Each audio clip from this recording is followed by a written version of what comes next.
I'm Sid Chavers, and first off, I'd like to thank you for purchasing our Bob Top. It's a product we're real proud of. We've put a lot of time and energy in, and we're going to show you how to install it today. As you can see, we have all the pieces laid out that come with the top. You want to pay attention to how you remove it from the bag. The bag is so divided so that all these pieces slide back into individual pockets and keeps from beating itself up when it's riding around in your trunk. First thing we're going to do is take the top and assemble the frame here on the bench. Then we'll set it on the car and go through some of the procedures there.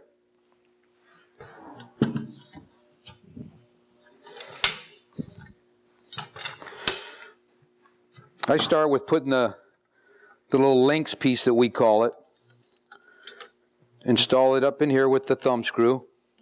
You're gonna have this all back apart 2 or 3 times before it's all finally assembled. Then I take the H piece. Snaps, of course, go to the bottom. Start one end just a little bit.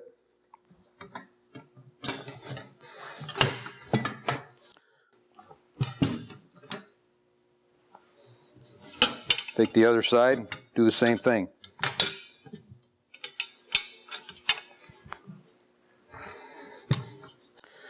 Now this one looks like you have 3 that kind of need to go together all at once and makes it a little tricky. You really don't need to. Just put the 2 back ones in, slide them together, then these will slide in on their own. They're Delrin bungs, so they have a little flex to them. There, it's all together. Now we'll just set it on the car, install the header bow, and move on from there. Okay, we got the frame assembled. Now we're going to set it on the car. One thing I do want to mention here, this can be done by yourself, but it's a whole bunch easier if you have a helper. So get one of your buddies to help you install this. It'll make it go a lot smoother.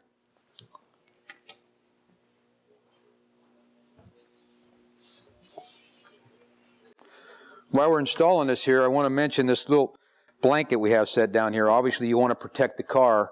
We use a real thin blanket because as we go through, you'll see why. We want this thing sitting just right on the body with just a little space on it once we're done with our front arms. We'll go through that again a little bit later. Let me mention something here with these tabs. These tops are designed to work with a factory Ford 32 tab. I think it's about 3 1/4 inches back, inch up, whatever. We have the measurements and we can send them to you. But it's designed for that specific tab. Now, as we know in hot rodding, there's 100 ways that you can get to the same place. This particular gentleman made his own tabs. They slide up and down, and they're set inboard. For that reason, we had to put an extra spacer on here. You may find on your top, some of the fiberglass bodies are a little thicker at the back. You may have to put a little more space in there, a washer. You may have to take a little off of our spacer to move it in a little bit if the tab's out too far. Those all can be done very easily. Now, the original tabs on a Ford measure approximately 50 inches apart. Now, they can be 51 or as small as 49. Now, you'll also notice if you were to measure this top sitting on the bench, these mount points are probably about 52 or 53 inches wide. So don't let that bother you. This top is made, it's engineered to have a little spring in it so that you pull it in a little bit. So don't be surprised if you mount one side and then you've got to push the other side in a little bit. That's normal. That's the way it should be. Again, about 50 inches apart. As long as you got a little push in, it's all set. Okay, once we have the frame mounted on the tabs, sitting on the back of the body, now we're going to mount the header bow. Then we'll do the arms that connects the header bow to the top frame itself. So let's grab the header bow and install it. Okay, on the windshield posts, there's a lot of different manufacturers of these posts. Some of them have the little keyway here that keeps the headpiece from falling all the way down. Some of them don't. You just set these on here. This one actually stops. Some of them will go too far. It's fine because you can move them up to match on the header bow. So you set both of these on the posts on each side. Set the header bow so that it touches against the frame. Then you may actually, on this particular car, like this one, we'll move it up just a touch so that it's level with the bottom of the header bow. And then we have to determine how much slap there is between side to side so that we center the header bow. So there's about 5/8 of an inch. We're going to move it back about halfway. You can take a measure and get this perfect. I've done enough of these now that I can pretty much eyeball them. Okay, once we have it centered between the 2 head pieces, then we mark our holes and we'll go over on the bench and drill and mount one. I just mount one side, then I set it back on the car, and then I do the other side. I don't try to do both at the same time. It just seems to be easier to get one on, then go over and do the other side. You want to center this head bow between the two header pieces, header mounts. And there is instances where the windshield is too narrow and this actually won't fit down between the two head pieces. In that case, you may have to take a little bit off the header bow with a saw. It's no big deal. It's pretty rare that that happens because most of the windshields are the same width apart, but it may come up. Now, once we've marked our holes, we go over and drill them on the table, bring it back over here, do the same thing to the other side, and the header bow's mounted. Now we just use an 1/8 inch drill.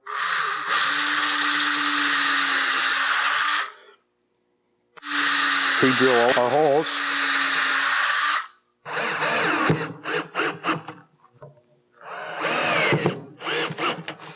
Now, like I said previous, I like to just do one side, then I install this back on the car and mark the other side. That way it's less chance of errors trying to do both sides because nothing's really mounted and everything's moving. This way you've got one solid, you go back over, mount the other side, drill the holes, and it fits perfect. Okay, now we're going to show you how to do one of the more critical parts of installing this top, the arms going forward. And we'll go over a few scenarios of what may or may not happen in your installation. And it's pretty easy to solve all the problems given the tools to do that. First thing I do is I remove this thumb screw and get the link and this particular bar out of the way so I'm not fighting this. Set that down on here. You come and look. Right off you see a potential problem. This doesn't line up perfectly. That's quite normal. Sometimes you'll get lucky and that'll line right up, and sometimes you won't. And it's real easy to put a little extra bend in this and get this to line up.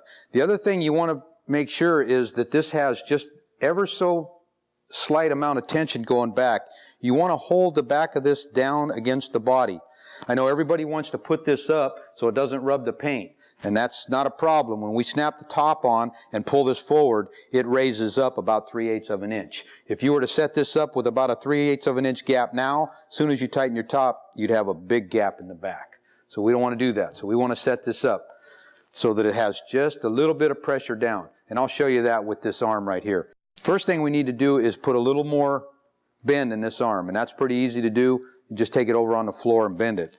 Now, if we didn't have enough bend, I'll show you a simple way to straighten it out a little bit. We take it on a high boys, we're kind of easy. We have a tire here so we can do it. And we just bend on this a little bit, just put a little pressure on each side, and it'll take a little of the radius out. These are all powder coated, so you can put a little flex either way on this and it won't hurt the paint. This particular one, like I said, we need to go over a little bit more, so we'll go over on the floor and just bend this one. I'll show you how we do it. Okay, this is pretty easy to put a little more bend in this tube. We just take a piece of wood to protect the tubing on the floor and a piece here to protect your hand, and just put a little bit of pressure down on it. You'll feel it. You'll feel it. And remember, just sneak up on this. Don't go too much. Go back and forth, try it on the car, and just sneak up on it till you get it right. As you can see, we're pretty close. I want that thing so that when it has tension up, that lines up. I still need just a little bit more. Pretty close, but just a little bit more. You don't want it this way because you've already allowed a little up on the back bow. So you want that thing so as you're putting just a little bit of pressure up, that's when you want it. That's how you want it to line up, with a little pressure back, just a little bit. Let's put a little more bend in it. Like I said, just sneak up on it. And this is not unusual. I know this seems kind of funny. Well, hey, I'm buying this top and I got to bend things. All these bodies are different. The windshields are laid different. This is just normal. This is just a normal installation deal. A little bit more. As you can see, as I add a little pressure up to this, it's lined up and we have it bent just right. There is cases on some of the windshields where this piece of tubing off the head bow piece is not lined up with the arm going forward. That happens quite a bit on SoCal and DeVal windshields. That's because a lot of the cowls on all these different cars are a different angle, and it forces, of course, the windshield to be a different angle, which means this is going to be at a different angle. So you can take the arm and you can actually put what we call a little dog leg in it. If this was pointing up or pointing down too much, you can take and overbend this and then bend it back up. But you want these to be fairly lined up when it's all said and done. With all that being said about all the different arms and the angle situations you might run into, we're going to get back to installing this arm on this car. You just line it up with the headpiece and the arm and make a line here. Again, be careful. Check it 2 or 3 times.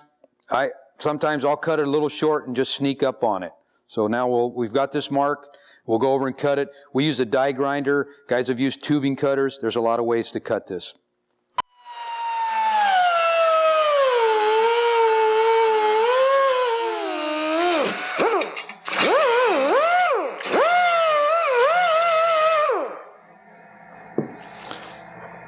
Once you're sure you have the right length, you're going to need to get a little rat tail file and clean this up so that deburr it so that the Delrin bung will slide in there and mount this to the headpiece.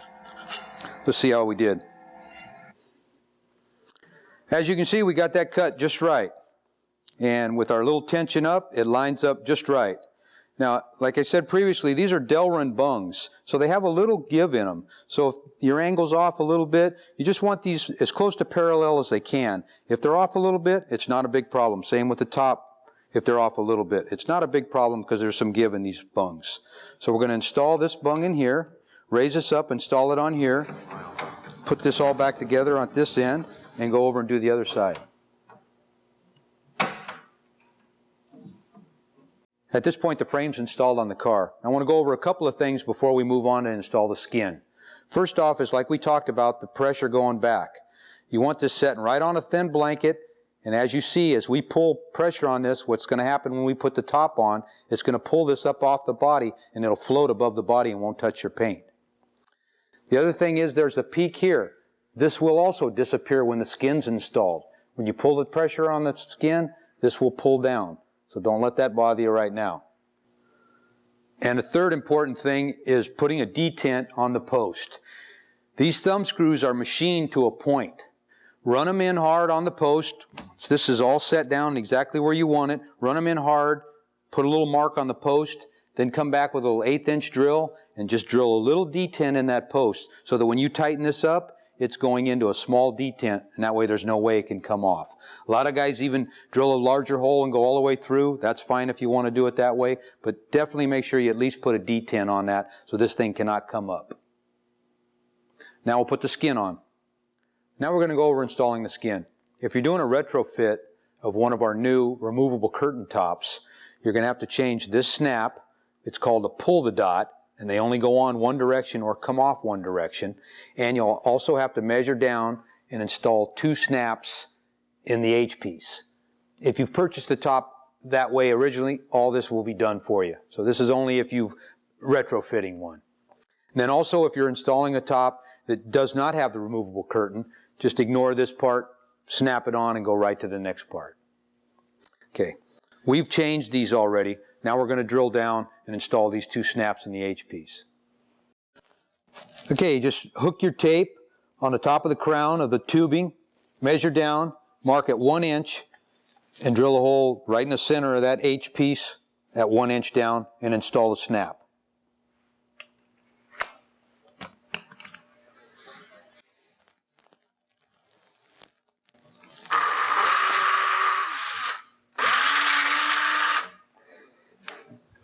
Okay, it's an 1/8" drill you'll use for these snaps.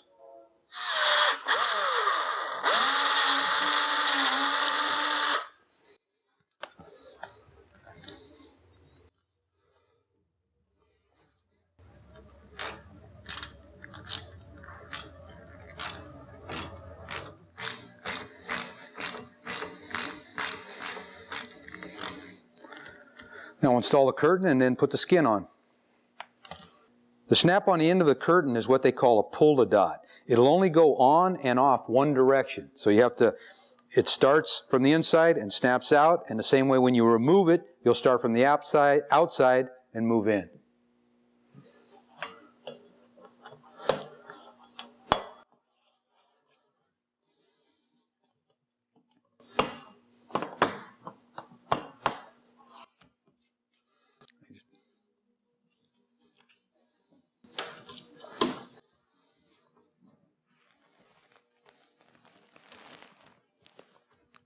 There, the curtain's installed. Now we'll put the skin on. All these next few steps are going to pertain to the bop top that has a removable rear curtain. If you have a solid rear curtain, just snap this on and move ahead to stapling it towards the front. First thing we want to do, help us out a little bit here so we're not fighting the Velcro, is put a piece of 2-inch tape across here so that it'll slide and move easily and won't stick on you. Lay the top up on here, take the inner flap and feed it through between the window curtain and the H-piece. Pull the flap through.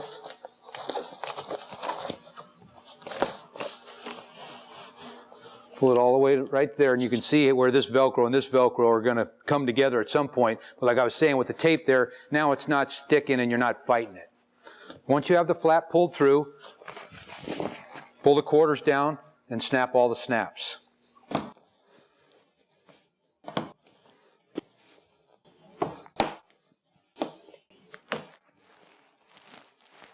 Okay, at this point the installation is the same for either the rear curtain top or the smooth rear curtain top. As you can see, there's a cutout in the header bow for the seam. So line that up, and this is where your helper comes in hand. Line that up. He's going to pull the top tight. You're going to go back here and check and make sure you get that seam right dead on the center. Have him pull it a little tighter if you can, whatever it needs to get that lined up. You want this top really tight. I mean, it's hard to describe what we mean by really tight, but you want it really tight. It's going to loosen up a little bit in time, so you want to start out a little extra tight. So he's going to pull this while I check the back, and we'll put 2 staples in this seam, then we'll move over and do that seam. We do both seams first. Perfect.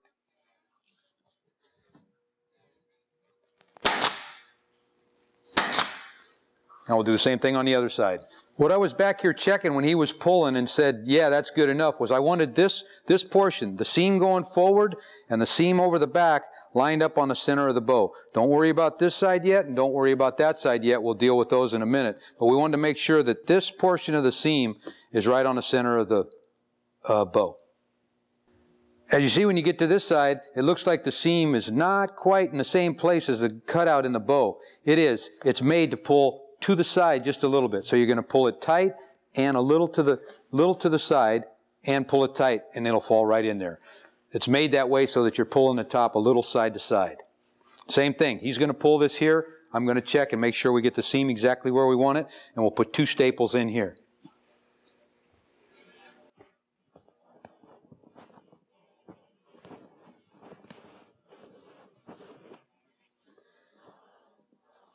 Perfect, George.